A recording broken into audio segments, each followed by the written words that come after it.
Bismillahirrahmanirrahim. Assalamualaikum warahmatullahi wabarakatuh. Saudaraku pemirsa channel terpilih MTA TV dimanapun Anda berada dan juga pendengar radio Persada FM. Alhamdulillah puji syukur kehadirat Allah Subhanahu wa Ta'ala di siang hari ini. Kembali kita berjumpa di program spesialis yang senantiasa menghadirkan berbagai tema menarik dan juga penting untuk kita semua, tentunya berkaitan dengan kesehatan. Dan untuk di kesempatan siang hari ini, saya Ida Aisyah menemani Anda hingga pukul 2 siang nanti. Kita akan membahas satu tema, ini terutama penting untuk kita wanita ya, yaitu tentang mengenal lebih dalam tumor payudara. Bersama saya sudah ada narasumber dari Rumah Sakit UNS. Beliau adalah Dr. Nur Fatonah, SPB MKes Fix Finax. Kita sapa terlebih dahulu. Assalamualaikum warahmatullahi wabarakatuh, dokter. Waalaikumsalam warahmatullahi wabarakatuh. Bagaimana kabarnya? Alhamdulillah. Sehat ya? Alhamdulillah. Iya, ini Dokter Nur Fatonah, biasanya dipanggilnya siapa ini? Dokter Nur Fatonah aja. Oh begitu ya, langsung panjang ya, Dokter Nur Fatonah. Iya, dan saat ini bertugas di Rumah Sakit UNS. Betul. Nah ini berarti setiap hari memang stay di sana, Iya. di poli apa ini? Bedah. Poli bedah ya. Setiap hari apa, jam berapa dokter? Kalau polinya jadwalnya di Senin dan Jumat dari jam 8 sampai jam 12. Oh begitu. Dan kalau dokter juga berarti Senin sama Jumat itu di sana ya? Iya. Selain itu kita kan ada kegiatan di bangsa fisik gitu. atau operasi. Oh betul. Ya, sambil mengajar juga di FK. Oh di FK UNS ya. Baik.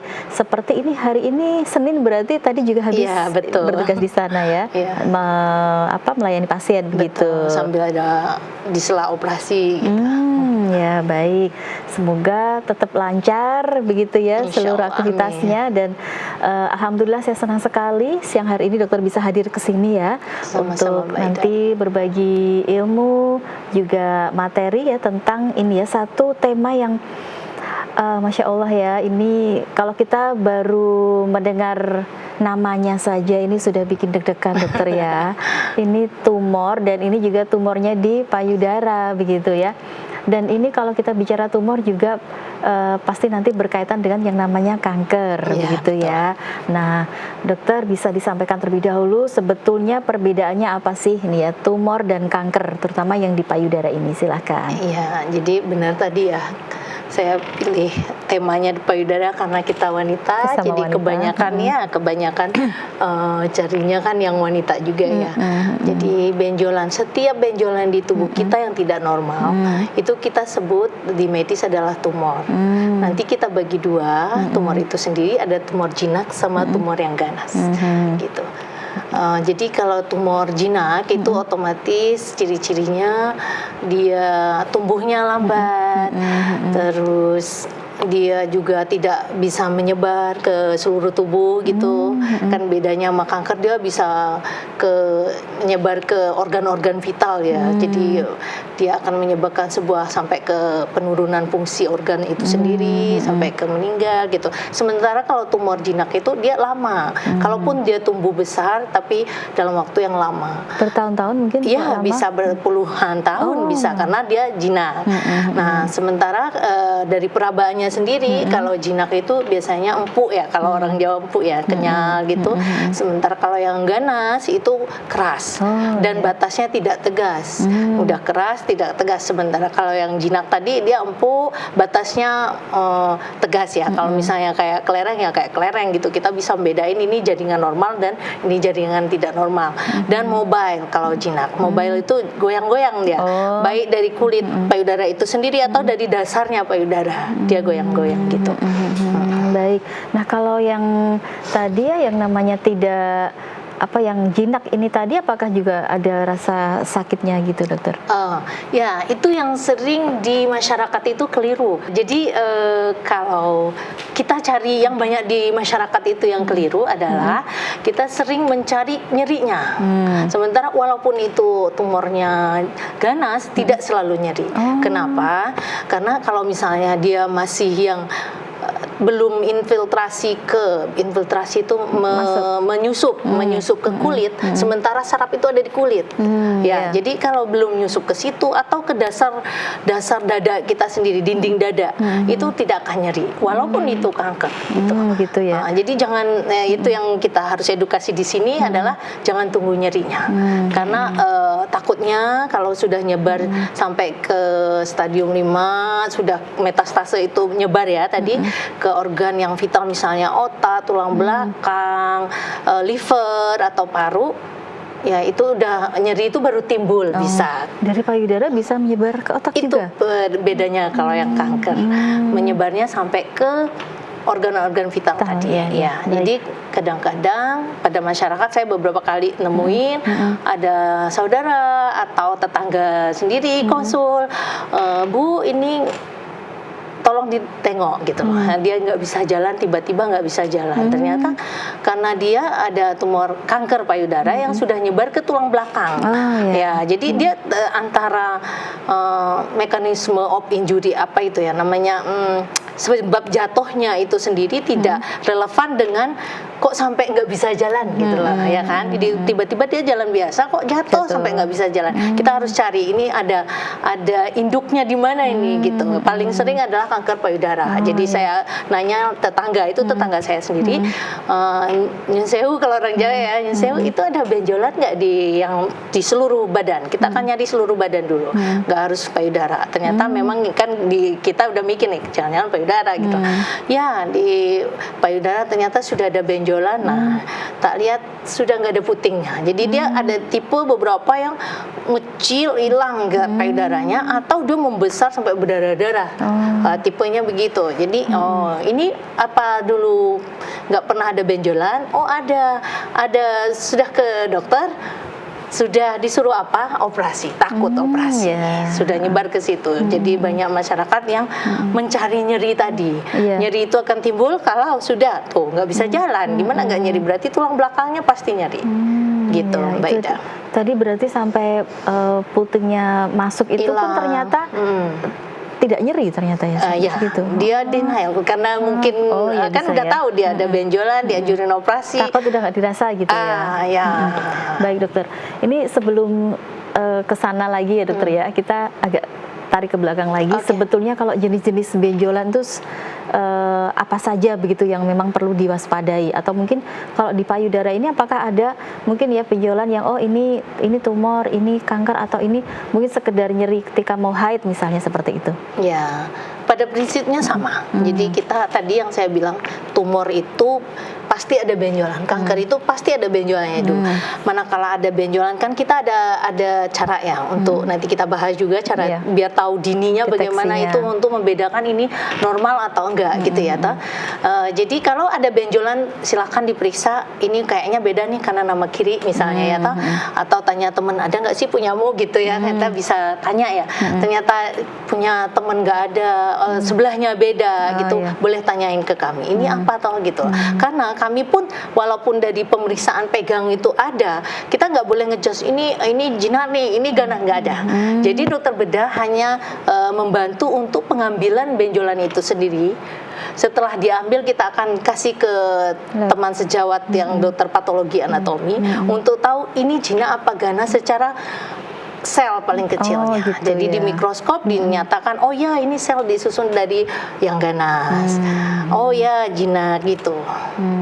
Jadi kalau benjolan tetap aja benjolan. Memang ada prediksi yang ke arah jinak, misalnya ibu itu dia menyusui. Terus ada benjolan kemerahan. Nah, bisa jadi adalah susu yang beku ya toh. Susu beku nggak mengalir dari antara produksi dan sama distribusi dari ASI ngendap di pabrik sehingga kalau pas daya tahan turun dia infeksi kemerahan. Boleh kita insya Allah jarang ganas kan, tapi ada underline-nya, ada penyebabnya yang membuat dia begitu. Jadi kita tanya menyusui, oh iya lagi menyusui, dua-duanya disusui, kita akan nanya begitu kan, gitu. Jadi untuk jinak ganas sebenarnya dokter bedah nggak boleh ngomong, tapi walaupun dari pemeriksaan fisik mungkin karena kita sering banget pegang Mbak Ida ya, oh ini jalan-jalan ya, ini jinak nih form gitu, tapi nggak boleh. Jadi harus ada bukti karena kita ilmiah kan, harus ada bukti secara patologi anatomi, ini selnya memang ganas, ini jinak. Itulah kami tugasnya membantu ngambil. Iya. Baik. Jadi memang diambil sampelnya begitu ya untuk dicek tadi ya, oleh teman sejawat tadi ya dokter ya, untuk jadi menentukan memang betul. Jadi ada dua ya, diambil benar-benar diambil benjolannya itu tumor, atau yang tadi ngomong sampel. Kapan kita ngambil sampel aja?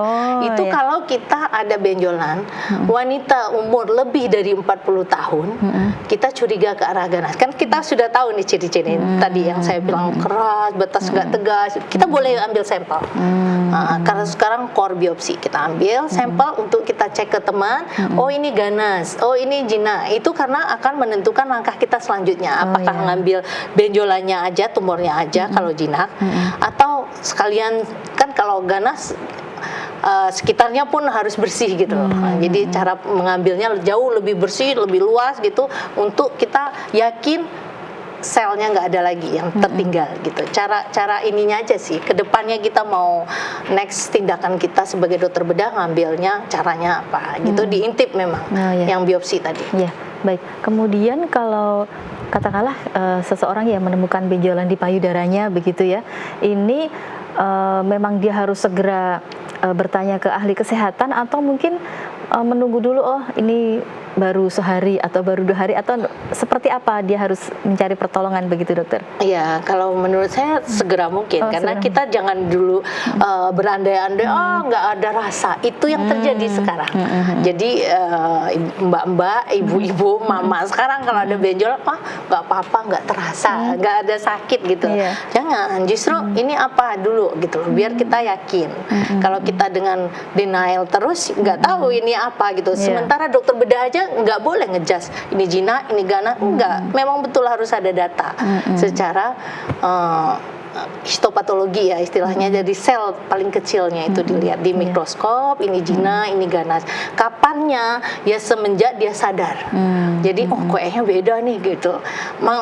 Nyun sewu Mbak Ida pengalaman selama ini ya, karena ada saudara, ada teman atau tetangga yang kanker, kadang-kadang nggak ada pun dia ngerasa ada, aduh ini kayaknya beda gitu, datang ke kita gitu. Tapi it's okay, nggak apa-apa kan. Jadi enggak, ini sebentar karena nggak ada, pasti saya tebak gitu.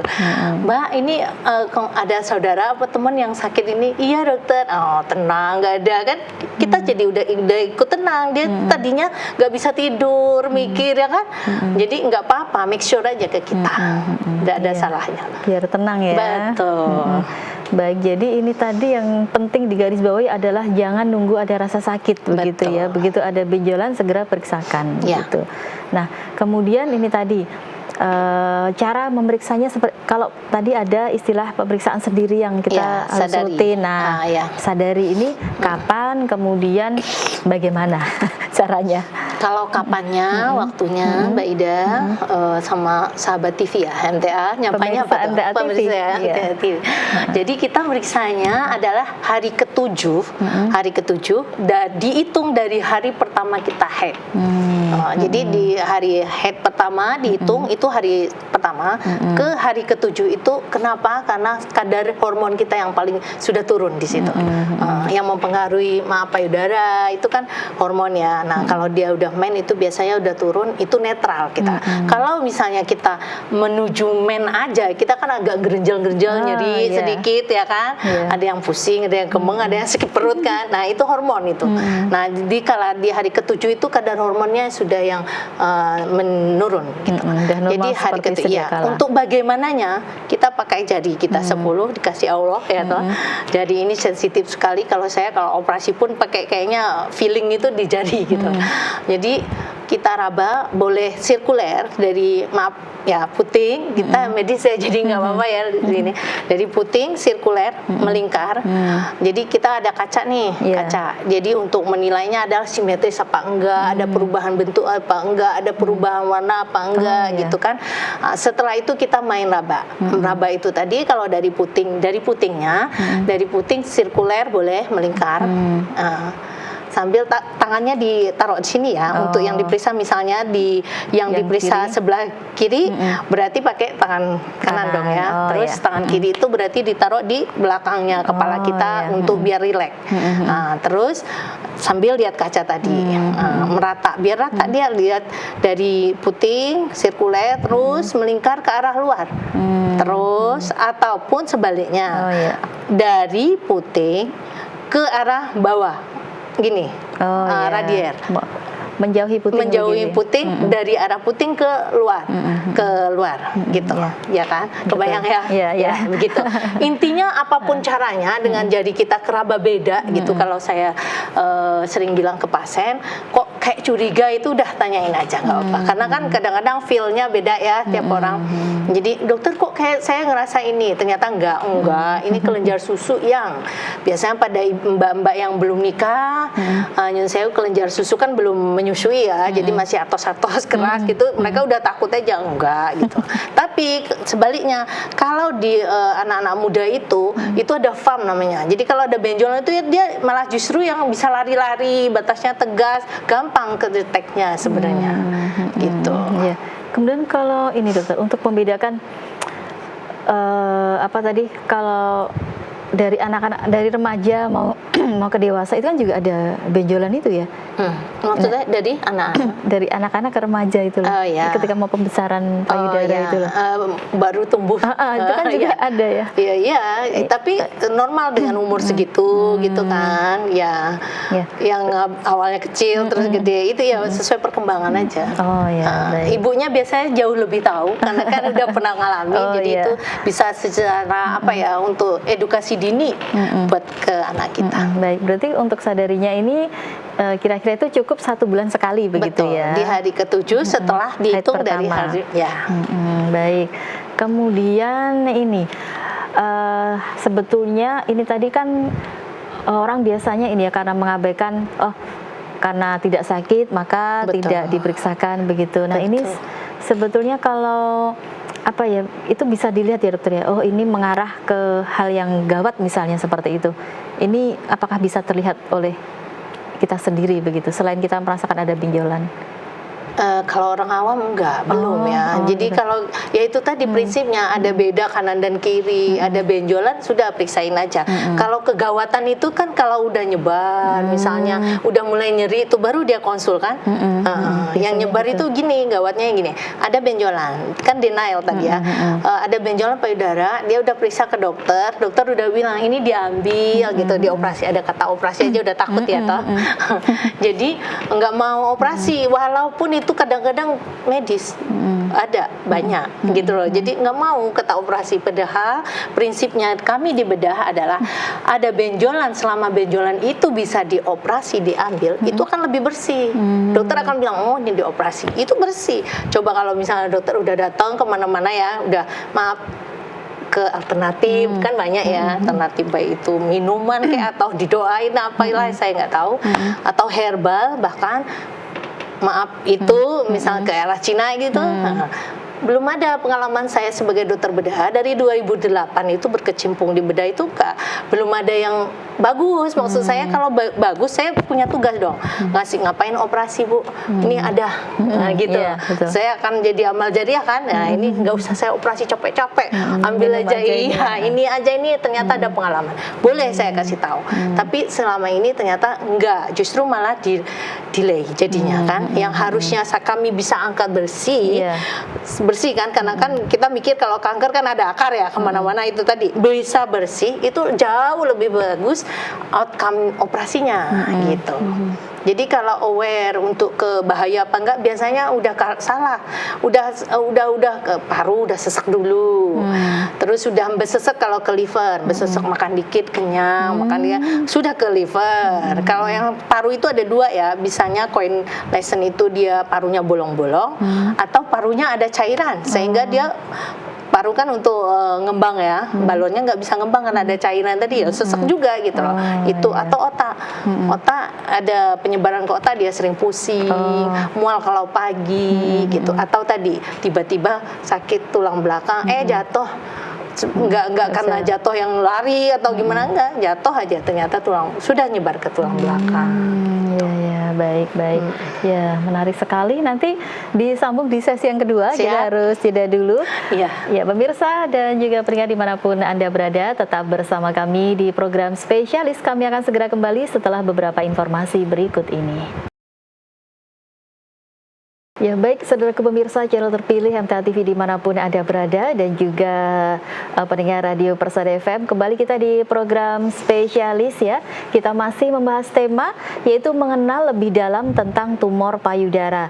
Kita masih bersama Dr. Nur Fatona, spesialis bedah MKes Fixfinax ya dari Rumah Sakit UNS. Ya, dokter, kita lanjutkan ya untuk bincang-bincang kita ini tentang tumor payudara dan juga ini kaitannya dengan kanker begitu. Sebetulnya ciri-ciri kanker payudara yang kerap tidak disadari oleh penderitanya itu yang seperti apa, dokter? Ya, tadi kembali ke diagnostik kita itu memang nggak bisa, jangankan pasien untuk tahu ini kanker apa tumor biasa jinak ya toh. Jadi kalau memang dia cepat membesar, terus nggak harus nyeri tadi, terus bisa sampai ke sudah ada ulkus itu luka di kulitnya. Jadi kayak kulitnya kasar, pedioren itu kayak kulit jeruk istilahnya. Nah, itu ada ulkus tadi yang luka, terus berdarah-darah, gampang berdarah. Itu salah satu dari ciri kanker payudara yang sudah stadium 4 sudah. Kalau udah begitu udah sampai ke kulit tadi, ya. Nah, otomatis baru di situ baru mereka nggak akan ini nggak ada nyeri gitu. Baru dia ke dokter mau nggak mau biasanya operasi. Tapi ada beberapa juga ya pemirsa yang tetap menolak. Jadi ada nggak tahu paham apa sehingga nggak boleh ada bagian tubuhnya yang diambil. Saya nggak apa-apa meninggal, ada juga pernah saya ada pengalaman gitu. Saya meninggal pun nggak apa-apa, nggak boleh ada yang diambil. Sementara kami akan ngambil contoh sampel kayak Mbak Ida bilang tadi itu biopsi ya. Biopsi itu untuk meyakinkan ini tuh jinak atau ganas gitu loh. Jadi kita harus ngambil sebagian sampel itu. Sebelum langkah untuk lebih jauh kita ambil extend tumornya itu sampai kadang-kadang harus kita ambil satu payudara gitu kan, karena dia ganas gitu loh. Kan untuk menegakkan itu harus ada sampel yang kita, sementara dia nggak boleh, nggak mau, dia menolak untuk diambil sampelnya. Kita nggak bisa apa-apa kalau gitu. Berarti itu terus nanti cuma dikasih obat perdar nyeri gitu ya mungkin. Sementara kalau sudah di stadium 4, iya, end state itu dari harapan sembuh, dari keberhasilan kami untuk nerapi itu udah susah.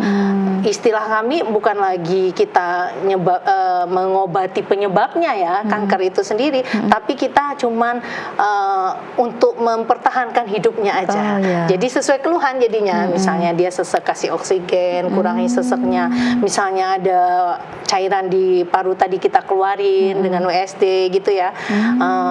Apalagi kalau misalnya besesek tadi, kalau orang Jawa besesek ya kasih kita ranitidin biar dia agak nyaman perutnya, tapi tidak menyembuhkan lagi. Tidak menyelesaikan masalah utamanya. Jadi, ya betul. Jadi istilah kami terapinya paliatif untuk mempertahankan aja apa keluhannya gitu. Baik ya, karena ini juga tergantung pilihan pasien sendiri berarti ya. Itu tadi kita sebagai dokter melayani itu juga mengedukasi, tapi tetap keputusan di keluarga dan pasien. Kita nggak kurang-kurang kan edukasinya, ini gini, nanti kadang-kadang kita ini ya pemirsa, pengalaman dari pasien-pasien lain bisa untuk pelajaran saya edukasi ke pasien yang lain. Misalnya contohnya kita baru tahu nih dari biopsinya ternyata ganas. Itu kan kayak kiamat ya pasiennya. Pemirsa ya, kalau udah tahu waduh saya kena kanker. Di situ biasanya saya masuk untuk edukasi awal. Jadi saya luangkan waktu, saya bilang kenapa kanker, harus gini, gimana caranya biar dia tetap tenang, karena ketenangan jiwa adalah separuh dari kesembuhan. Jadi saya yakin banget kalau kolbu ini sehat, kata Rasul ya kan, pemirsa ya, insya Allah sehat semua kalau kita tenang. Tapi kalau kita tidak tenang ya gampang banget, dan itu terbukti pada pasien-pasien kanker. Jadi kalau ini ada nih cerita, boleh ini ya, biar teredukasi, termotivasi nih pasien yang ada pemirsa yang mengalami. Jadi pasien saya ini mbah-mbah yang mungkin secara pendidikan nggak SD pun mungkin nggak. Kenapa dia sampai ke buka apa itu namanya kalau orang Jawa setagennya aja lama banget ya. Mbah-mbah cara ngomongnya kelihatan dia nggak. Dibandingin sama satu pasien saya dari Pacitan, dia guru, tasnya ya sampai bawah itu bermerek, saya tahu itu putih, cantik orangnya. Mungkin denial, orangnya sedih langsung. Kita bilang ini kanker. Tapi gimana penerimaan dari mbah tadi yang nggak berpendidikan, tapi dia pasrah sama Allahnya luar biasa. Kita masukin ini dan dia manut, dia nurut. Itu 9 tahun masih bunut gitu. Ketemu di pasar masih tiap kan kalau di sekarang nih ya, untuk sekarang BPJS tiap 3 bulan kan ketemu kami untuk dirujuk ke rumah sakit yang lebih tipe lebih A misalnya ya gitu. Itu kelihatan orang-orang yang tetap happy, tetap bahagia, gimana dia caranya menerima itu tadi. Iya, nerima, dia masih pasrah, dia masih happy. Selalu kita masukin itu pas di awal. Karena itu clue-nya dia biar dia tenang. Jangan sampai ngambil informasi karena namanya orang yang lagi galau. Orang lagi galau itu kalau kita berenang mau hanyut gitu kan, ambil rumput yang kita tahu itu juga nggak bisa membantu aja kita ambil karena galau gitu. Jadi ketenangan jiwa, saya bilang ikutin prosedur medis walaupun nanti mau sambil alternatif dalam arti suportif. Saya bilang alternatif bukan nggak boleh. Saya pun nggak boleh dong larang ya dia misalnya mau itu boleh, tapi jangan dilarang yang punya medis yang sudah diteliti gitu loh maksud saya. Oke, boleh mau pakai yang lain tapi suportif kita jalan bareng. Tapi kebiasaan nyun sewu yang alternatif akan bilang stop punya medis. Itu keliru banget. Kita ditinggalkan, tahu-tahu sudah stadium parah ya. Iya, estate sudah tidak bisa apa-apa tadi. Kita nggak bisa apa-apa pemirsa kalau sudah kemana-mana. Karena organ penting yang dia nyebarnya, tempat nyebarnya, otak kan penting ya. Paru, oksigenasi. Kita hidup ini oksigen, karena ada oksigenasinya terhambat, ya, kemana-mana organ yang lain nggak dapat makanan, oksigen gitu. Baik, ini tadi kalau bicara ada stadium 4, sebetulnya yang membedakan itu per stadium itu yang kondisinya seperti apa, dokter? Ya, stadiumnya ya, jadi ada 4 stadium. 1 insight itu masih kecil di situ, di satu titik aja. Itu jarang yang tahu ya kan? Itu dia. Tapi setelah dia teraba 1 sampai 2 kan sudah mulai tuh. Teraba ya pemirsa, kalau kita pegang yang tadi sadari ya. Sudah mulai 2 sampai 5 ya 2 sampai 5 kan udah teraba juga kan? Setelah lebih dari 5 cm. Nah, lebih dari 5 cm itu stadium 4. Stadium 4 kita masih bagi A, B, C, D gitu. Jadi dia kalau sudah ke yang tadi orang awam sudah ke kulit, yang tadi ada luka, sudah bernanah biasanya sih ini ya darah yang sering. Darah-darah gitu, baru deh yang ada bau, bau gitu-gitu, baru dia itu udah state. Kita jarang yang dia masih kan stadiumnya nggak cuma dari ukuran tadi ya, itu kalau dari ukuran. Ada lagi dilihat dari kelenjar getah beningnya yang dia serang. Jadi kalau misalnya belum ada kelenjar getah bening, pernah dengar ya getah bening di ketiak? Jadi dia datang ke kita walaupun yang kecil tapi sudah ada benjolan di ketiak. Itu udah T1. Oh gitu. T2 di bawahnya muskulus itu otot pectoralis itu otot dada kita. Kalau kita swiwi itu ya kalau gerak ya di bawah situ udah ada T2. T3 kalau udah ada kelenjar getah beningnya yang di bahu. Di sini T3. Itu dari segi bedah lihatnya TNM. T-nya itu kelenjar getah bening. M-nya dibagi 2 pemirsa. M0 berarti dia belum nyebar kemana-mana. Kalau M1 dia sudah nyebar ke mana tergantung yang tadi ya, otak bisa, tulang belakang bisa, paru-paru, ya sumsum tulang itu tadi, paru atau liver, gitu itu M1 dia udah nyebar gitu. Baik. Itu macam-macam ini tadi ya, ada stadiumnya itu tadi. Nah kemudian ini dokter, untuk pengobatannya itu seperti apa sih? Kan kita di masyarakat ini ya, oh kalau kanker tuh ada operasi ini diangkat gitu kan. Ada yang namanya di laser, ada yang kemoterapi misalnya seperti itu. Ini gimana ini, dokter?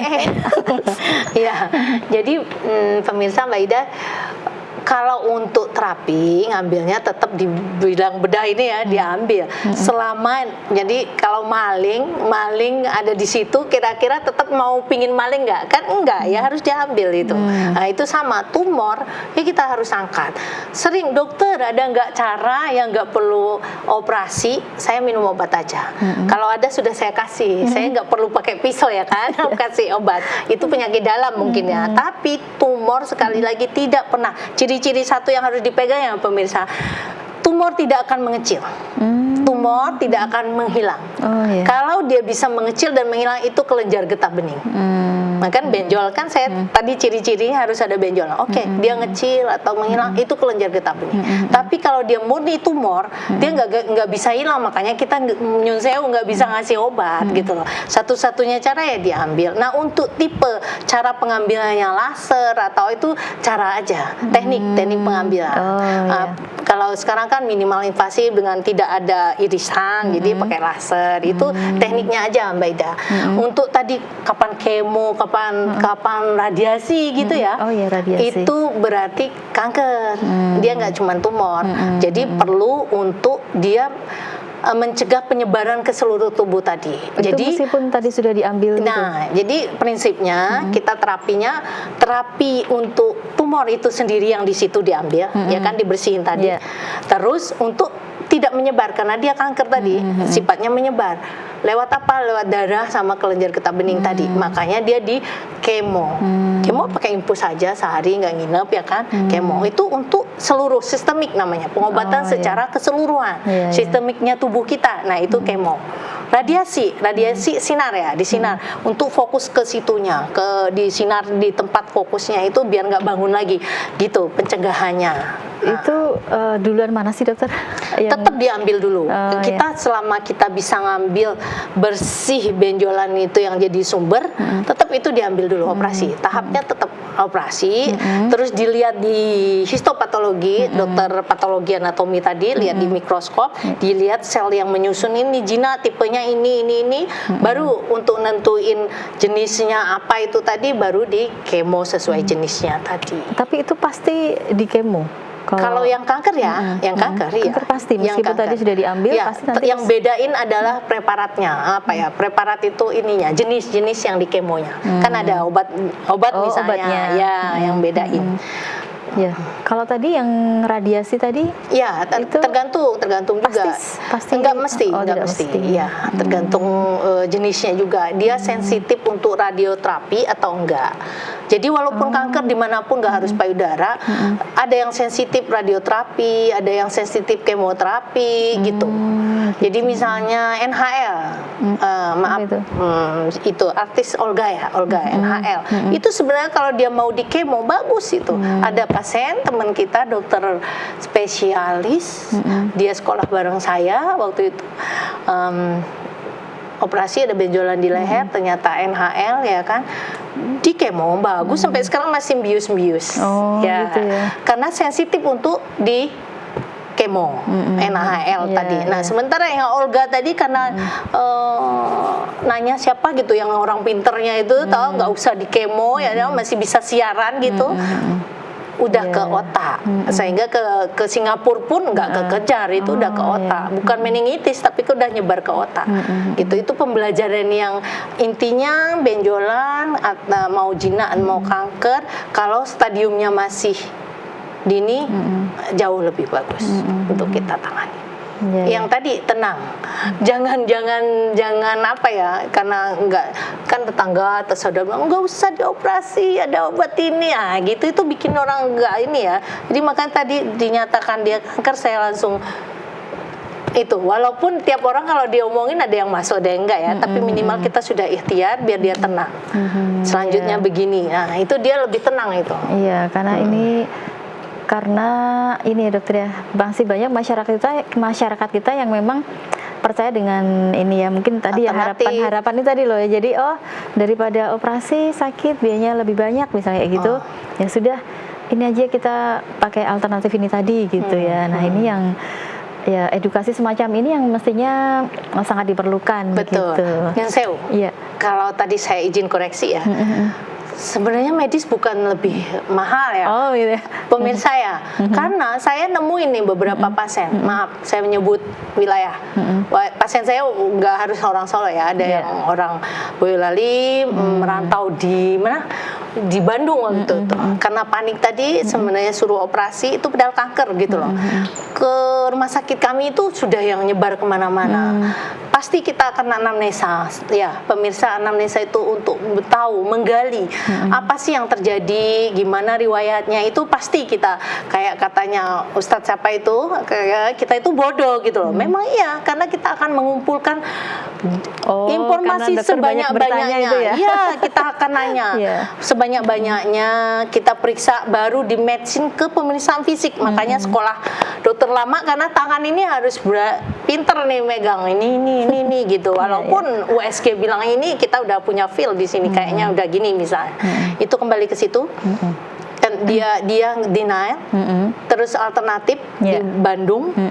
Dapat koran apa-apalah itu, cari di Google alternatif. Mau tahu Mbak Ida, satu kapsul itu harganya 750. Di mana murahnya alternatif nggak ada. Dan itu mereka ciri-cirinya ya, kembali ke pemirsa, pegang ini kinya.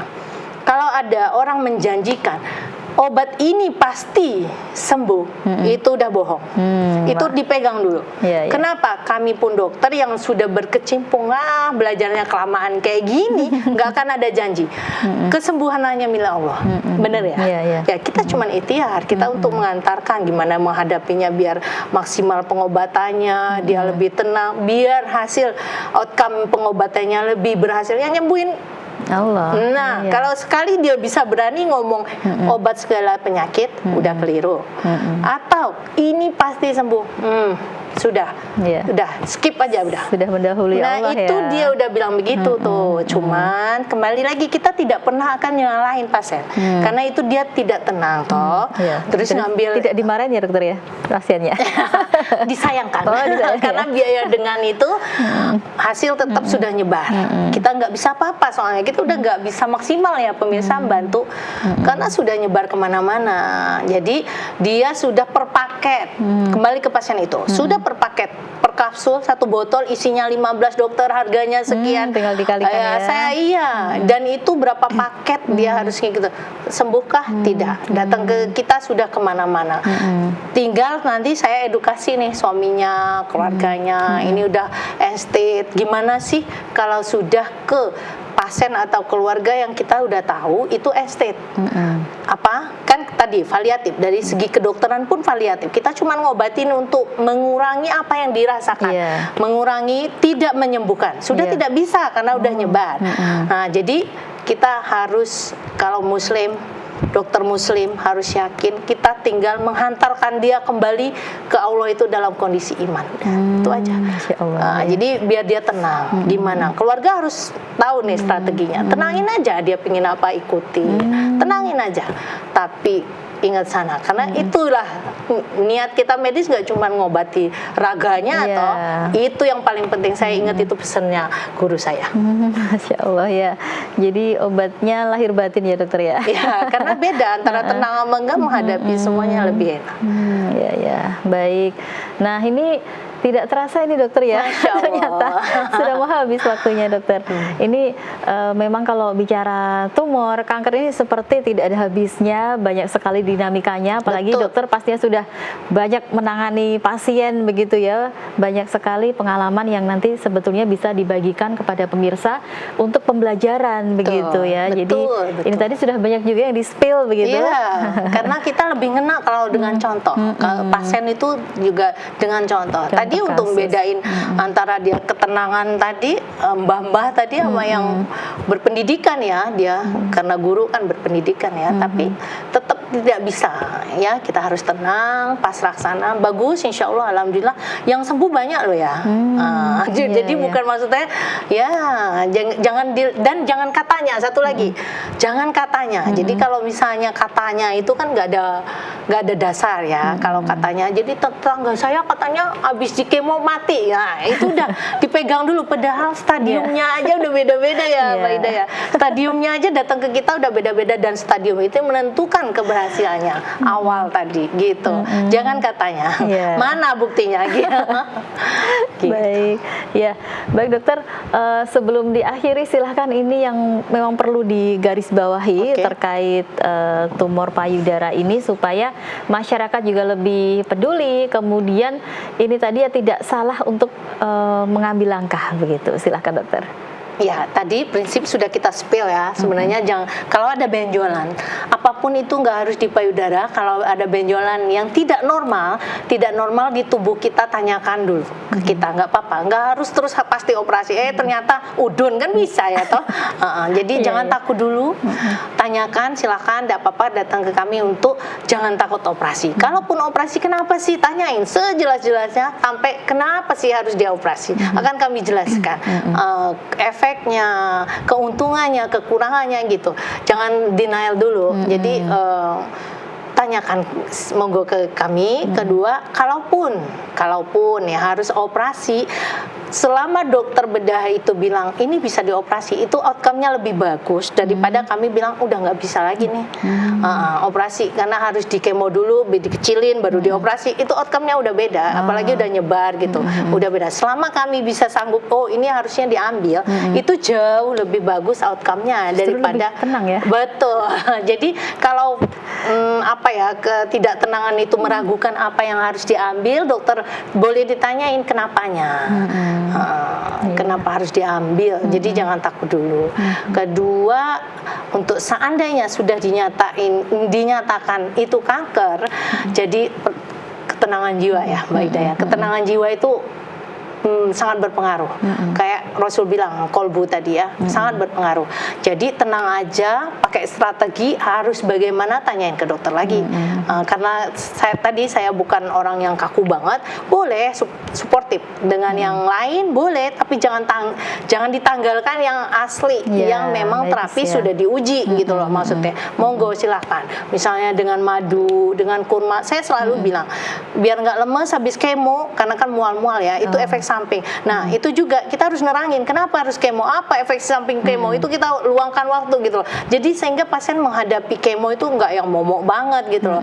Tadi prinsipnya orang di kemo beda stadium, beda efek, dan jangan diambil langsung itu kemo mati gitu loh maksud saya. Jadi tanyain aja kenapa harus kemo, kenapa itu mati. Mungkin dia udah kemana-mana tadi, stadiumnya yang udah kemana-mana. Kami kemonya kemo paliatif namanya juga, nggak bisa apa-apa.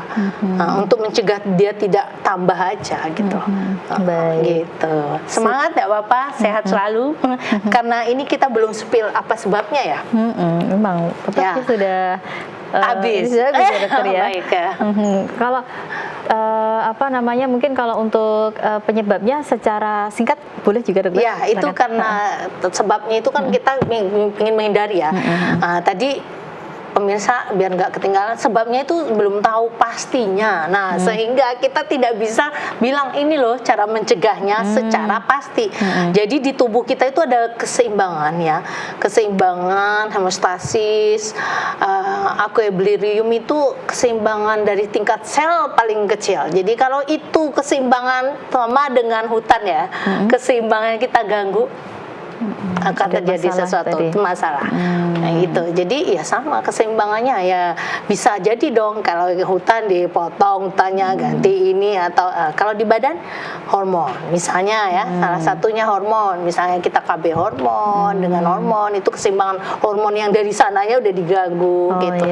Terus zat kimia, pewarna, MSG yang begitu-begitu ya pemirsa. Tapi untuk pastinya belum ada. Jadi makanya kok ada ya istrinya guru kami yang onkologi juga kena kanker gitu, karena belum ada pastinya. Termasuk ini ya dokter, faktor genetik juga ya? Ya, kalau untuk kanker payudara ada faktor. Untuk ibu yang dapat dapat menderita kanker payudara, anaknya ada 80% lah. Jadi bukan berarti dia takut banget ya, bukan. Seandainya ada benjolan segera datang, biar nggak telat. Itu aja cluenya. Betul ya, segera cari pertolongan begitu ya. Cari tahu, cari tahu ya. Kita nggak harus gitu ya. Cari tahu, kepoin. Make sure dulu ke kita gitu ya, pemirsa, jangan takut, nggak apa-apa. Dokter bedah nggak pegang pisau terus kan, nggak kelihatan takutnya, nggak apa-apa. Cuman biar tenang aja, ini apa? Make sure dulu. Baik ya. Terima kasih Dokter Nur Fatonah sudah berbagi cerita gitu. Ini saya serasa bukan memandu acara kesehatan, tapi kajian. Masya Allah. Kajian kesehatan. Baik dokter, semoga yang sudah disampaikan ini bermanfaat untuk kita semua. Amin. Membuka kesadaran kita semua tentang pentingnya ini tadi ya, kepedulian terhadap terutama diri kita sendiri juga ya. Kalau memang terjadi atau merasakan hal yang tidak normal, tidak semestinya, segera ditanyakan ke ahlinya begitu ya. Baik, semoga sehat selalu dokter. Sama-sama. Kemudian juga sukses untuk seluruh aktivitasnya. Amin, insyaallah. Ya, assalamualaikum warahmatullahi wabarakatuh. Waalaikumsalam warahmatullahi wabarakatuh. Ya, baik pemirsa dan juga pendengar dimanapun Anda berada, sampai di sini perjumpaan kita di program spesialis untuk siang hari ini. Terima kasih untuk kebersamaan Anda. Saya Ida Aisyah bersama seluruh kru yang bertugas pamit undur diri. Wassalamualaikum warahmatullahi wabarakatuh.